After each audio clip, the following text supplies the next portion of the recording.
But there is no doubt uncertainty right now in the markets, and as a result, that has caused some of our farmers to pause. John Deere is moving some production from Iowa to Mexico. John Deere's CEO just sent a quiet but disturbing message to the U.S. government. He's shifting production to Mexico. And Trump, let's just say he did not take it well. He fired back in the most brutal way possible. I've got all the details. Let's break it down. John Deere, an iconic American brand, has sent a chilling signal to both lawmakers and workers alike. We are moving jobs, and we're not looking back. In a rare interview, John May, the CEO of Deere & Company, didn't mince words. When asked about the mounting global uncertainty, economic shifts, supply chain instability, and geopolitical tensions, his response was disarmingly pragmatic. Our number one goal is to make sure that we're structuring our business in those markets as times change to make sure that we're protecting our assets. This wasn't a man stumbling under pressure. This was a man reading from a long-prepared script, a script that essentially stated, we're realigning for global efficiency, and that means jobs in America are no longer guaranteed. It's not hard to read between the lines. What May is describing is the methodical dismantling of the old manufacturing map, and the replacement, a more flexible, borderless model that treats national loyalty as a liability. In case there was any doubt, May doubled down when asked if trimming the workforce or facilities was in the plan. Maybe in some cases, that might be an outcome. The outcome is no longer theoretical. It's happening. And for those working the lines in places like East Moulton, Illinois, and Waterloo, Iowa, it's more than an outcome. It's a life-altering blow. In another clip, the facts are laid bare. This company is leaving to go to Mexico to make it cheaper labor cost, proximity, the market, free trade. The CEO frames it as a strategic necessity, but to many, it sounds like surrender. A warning not just about what Deere is doing, but about what every other major manufacturer might do next. And that's what makes this moment so unnerving. This isn't just about John Deere, it's about precedent. Because if a company as deeply woven into the American agricultural identity as John Deere is willing to move, what's stopping others? This is a warning in disguise. A warning to policymakers. Fix the climate for business or lose your industries. A warning to workers. Your job security is tied to global spreadsheets, not national boundaries. And perhaps most chillingly, a warning to America. Even your most iconic brands aren't immune to profit's pull. Enter Donald Trump. Unlike many political leaders who offered little more than silence or vague concern, Trump responded with fury. I'm just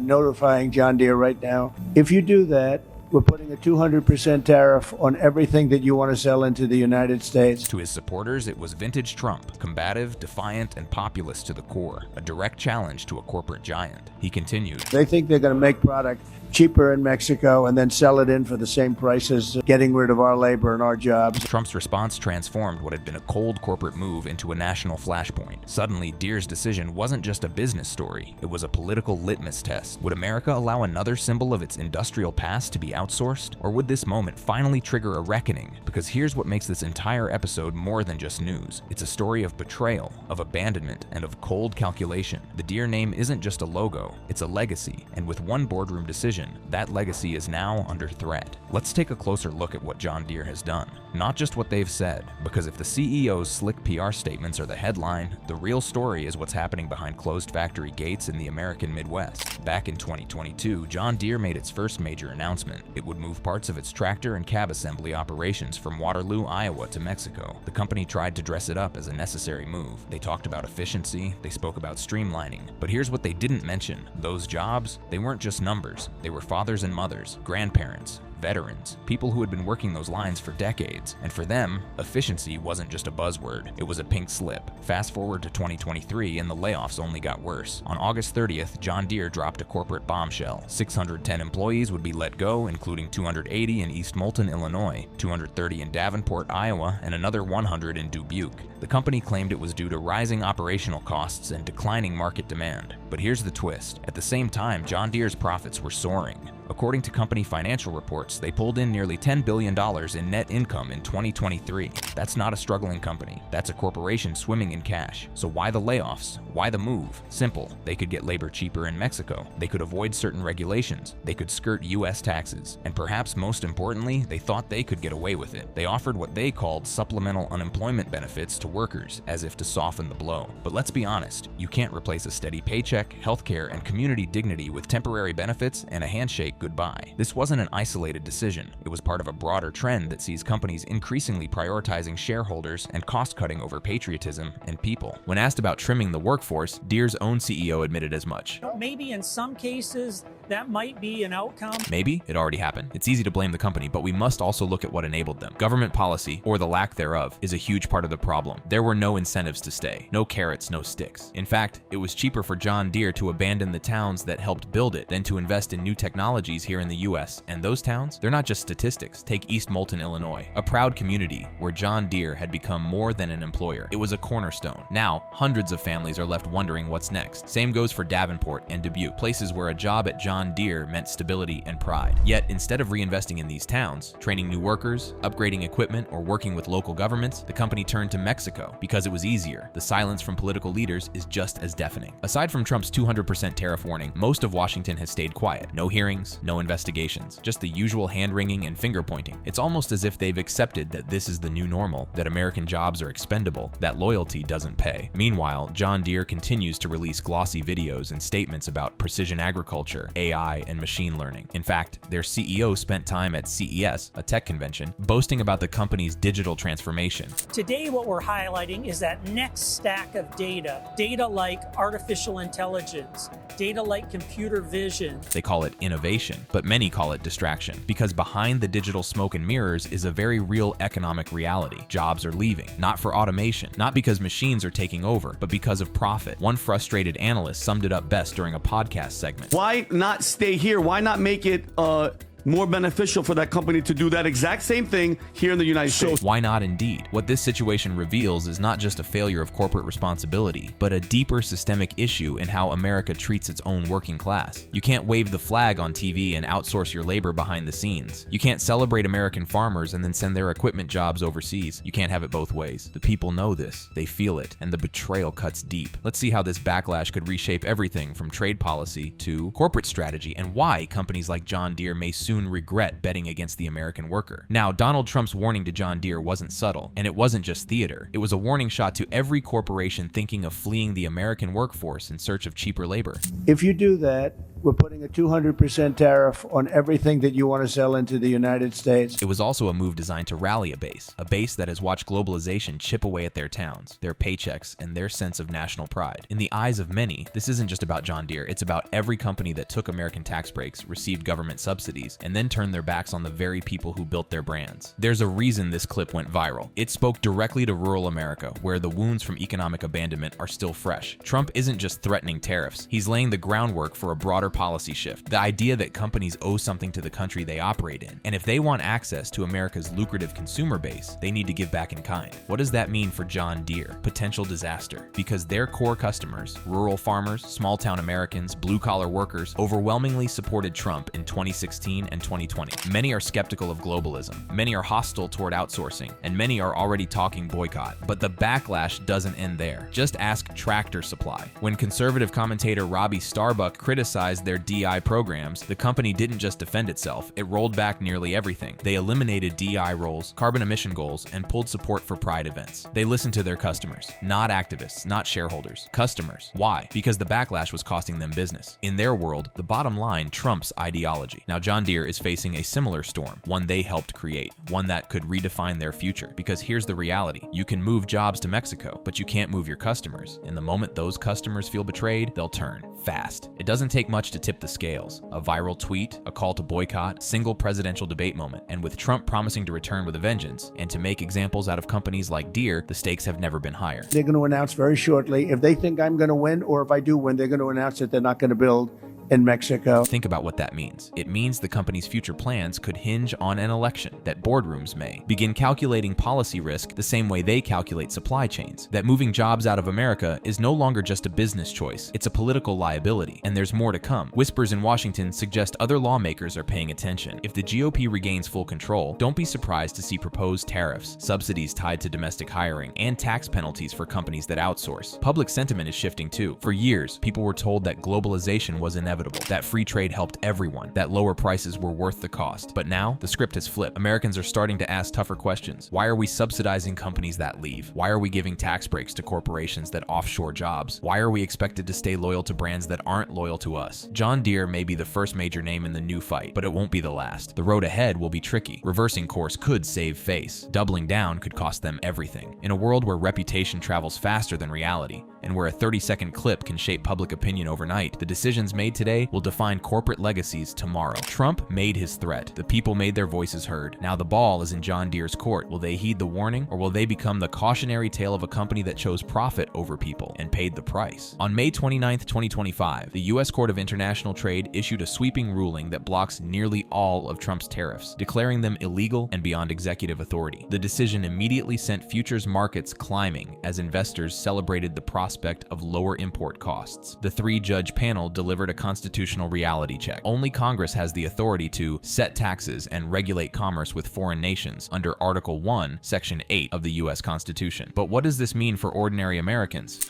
A single shipyard in China now produces more ships every year than all of the American shipyards combined. Think of that. That was Trump just yesterday defending his tariff strategy. His administration had imposed tariffs under various legal authorities, including Section 232 for national security and Section 301 for unfair trade practices. China faced 67% combined tariffs, the European Union 39%, and Vietnam a staggering 90%. So it's 67%, so we're going to be charging a discounted reciprocal tariff of 34%. But the court found a critical flaw. Trump's use of the International Emergency Economic Powers Act to impose tariffs was deemed unauthorized. The IEEPA, typically reserved for sanctions and emergency economic measures, was stretched beyond its intended purpose. How are Americans reacting? The response is deeply divided. I mean, I expected it to go down, and expected to go down that drastically. I'm concerned. I mean, it's something that's over 80 years.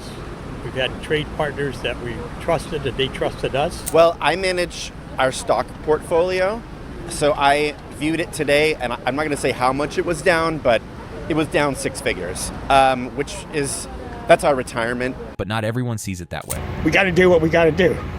I mean, we've been taken advantage of for too long, and I believe in Trump. The political implications are enormous. In the Senate, reactions split predictably. I'm glad finally somebody's going to stand up for American jobs rather than allowing all these jobs to continue to go to foreign countries who don't treat us fairly. Nobody seems to be able to make economic sense of these tariffs, and there's a reason for that. The rationale, the purpose isn't about economics, jobs, or trade. The ruling could lower import costs, benefiting consumers and manufacturers who rely on foreign goods. But domestic industries like steel and aluminum, which enjoyed tariff protection, now face increased foreign competition. Markets responded positively, with futures soaring, as Wall Street welcomed the prospect of reduced trade barriers. What happens next? Trump has historically defended his tariffs as critical to American economic interests, and his response could escalate political tensions. The ruling strengthens judicial oversight of executive trade actions, potentially limiting future presidents' ability to impose tariffs without congressional approval. While tariffs dominate headlines, another Trump policy is quietly reshaping American immigration and leaving thousands of international students in crisis. The second Trump administration has implemented sweeping visa policy changes through executive orders and agency actions, focusing on enhanced vetting, national security, and immigration enforcement. The scale is staggering. Nearly 1,500 student visas were revoked by mid-April 2025 through a catch and revoke program that monitors social media activity. Students at over 200 colleges and universities found themselves suddenly facing deportation. What's it like to live through this uncertainty? Listen to these Harvard students. Personally, I think it's very disorienting. So I moved to the United States in 2020 originally, and for a long time I wanted to move here to invest in my education and hopefully to work here as a professor. And so I have mentally been planning out a life here, and now it feels very disorienting. We're all panicking. We're all overwhelmed. Time of uncertainty, literally, I've never experienced it before. I will lose years of my life, which is the biggest thing. Secondly, of course, I will lose the degree that it's my 6th year. The policy changes run deep. Executive Order 14161, titled Protecting the United States from Foreign Terrorists and Other National Security and Public Safety Threats, mandates federal agencies to strengthen immigration screening and vetting processes. This includes mandatory social media screenings and in-person interviews for all visa applicants. The Department of State paused new interviews for student and exchange visitor visas to prepare for expanded social media screening protocols. The AI-driven monitoring system searches for content content deemed supportive of terrorism, anti-Semitism, or anti-American sentiments. But it's not just students. The administration has reinstated Buy American, Hire American principles, increasing scrutiny of employment-based visas like H-1B, L-1, and TN. This affects the backbone of America's tech and healthcare industries. Perhaps most controversial is the ideological screening. Notable cases include the revocation of visas for students like Mahmoud Khalil at Columbia University and Rumeysa Ozturk at Tufts University, targeted for perceived opposition to U.S. foreign policy, particularly those involved in pro-Palestinian activism. The human cost extends beyond students. Executive Order 14159 enforces alien registration under Section 262 of the Immigration and Nationality Act, requiring non-citizens age 14 and older to register with DHS and submit to fingerprinting if staying in the U.S. for 30 days or longer. Even Trump supporters aren't universally on board with every aspect. What do you think about Trump's border policy? I love it. I'm 100% for it. As a Mexican American, I truly believe that we need to take our country back.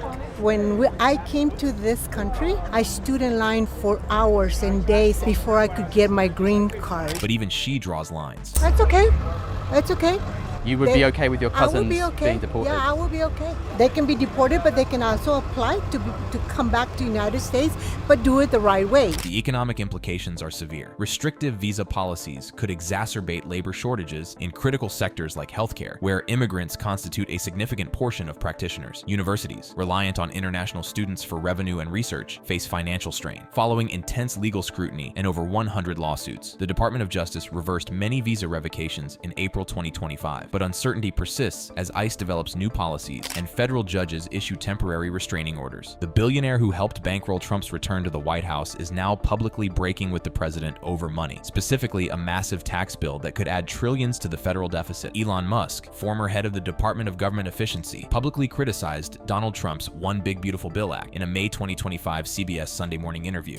So, I was disappointed to see the massive spending bill, frankly, which increases the budget deficit, not just decrease it, and undermines the work that the Doge team is doing. I think a bill can be big or it can be beautiful, but I don't know if it can be both. My personal opinion. The numbers behind Musk's concern are staggering. The Congressional Budget Office estimates the bill will increase the federal deficit by $3.8 trillion over the next decade due to its tax provisions, with spending cuts offsetting only about $1 trillion. This directly undermines the work of Doge, where Musk aimed to cut federal spending by at least $1 trillion. What exactly is in this controversial bill? The One Big Beautiful Bill Act extends the 2017 Trump tax cuts, providing $4.5 trillion in tax relief over a decade, while allocating significant funds for defense and border security, including $46.5 billion for the southern border wall. But it's not just Musk who's concerned. House Republicans are split. We're not rearranging deck chairs on the Titanic tonight. We're putting coal in the boiler and setting a course for the iceberg. I'm here to deliver a dose of reality, telling you it's closer to $30 trillion of new debt in the next 10 years. Mr. Speaker, we're not rearranging deck chairs on the Titanic tonight. We're putting coal in the boiler and setting a course for the iceberg. The bill barely passed the House with a narrow 215-214 vote, with 38 Republicans ultimately opposing the Trump-backed legislation. It's embarrassing. It's shameful.